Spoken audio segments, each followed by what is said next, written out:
રાજકોટ જિલ્લાના ધોરાજી તાલુકાના તોરણિયા ગામે આવેલા સંત સેવાદાસ બાપા આશ્રમ ખાતે લોકો માટે આશા અને સેવાનું પ્રતીક બની ગયું છે. ગેસ સિલિન્ડર મળવામાં મુશ્કેલી હોવા છતાં આશ્રમમાં લાકડાના ચૂલા પર પ્રસાદ તૈયાર કરવામાં આવી રહ્યો છે.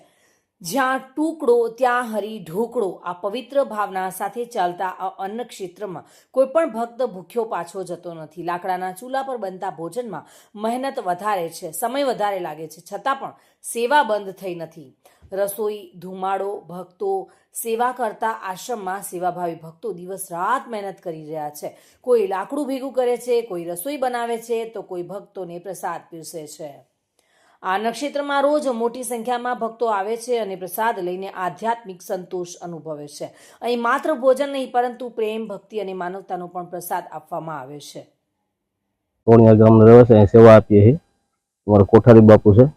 હવે હાલની પરિસ્થિતિએ જે ગેસની અછત છે એના માટે અમારે અછતને પૂગી વળવા માટે અમે તાત્કાલિક જે અમારું ગેસ રસોડું છે એને બહાર ફેરવી અને ચૂલા માથે જે રસોઈ બનાવીએ, જે મગબાફના બર્તનની ગાડી મગાવી તાત્કાલિક શેડ ઊભો કરવાની પણ આપ જોઈ શકો છો કામગીરી ચાલુ છે.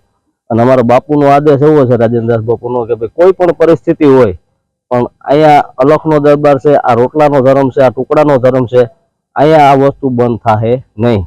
અત્યારે હાલની પરિસ્થિતિ જે ગેસના બાટલાની વિકટ પરિસ્થિતિ થઈ છે, અછત ઊભી થઈ છે, તો પણ અત્યારે અમે તાત્કાલિક ધોરણે શેડ બનાવવાનું ચાલુ કરેલ છે અને મગ બાફણા લાકડા ઉપર અમે રસોઈ ચાલુ જ રાખી છે. અગાઉ પણ ગમે તેવી વિકટ પરિસ્થિતિમાં અમે અમારો આ અન્ન ક્ષેત્ર ક્યારેય પણ એક દિવસ પણ કે એક તક પણ ક્યારેય બંધ કરેલ નથી. ગમે તેવી પરિસ્થિતિ હોય તો અમારા ગુરુ મહારાજના આદેશ મુજબ અમે એમાં કોઈ પણ જાતનો ફેરફાર કરતા નથી અને કાયમી માટે અમારું અન્ન ક્ષેત્ર ચાલુ છે. અહીંયા અત્યારે અમારે જે ગેસની અછતના હિસાબે અમે ચૂલું તાત્કાલિક બનાવી અને લાકડા પર રસોઈ બનાવી છે. અત્યારે અન્નક્ષેત્ર અમારું ચાલુ જ છે. અન્નક્ષેત્ર અમે બંધ રાખવા માટે નથી રાખવાનું, બંધ ચાલુ જ રાખવાનું છે ગુરુ મહારાજના આદેશના હિસાબે.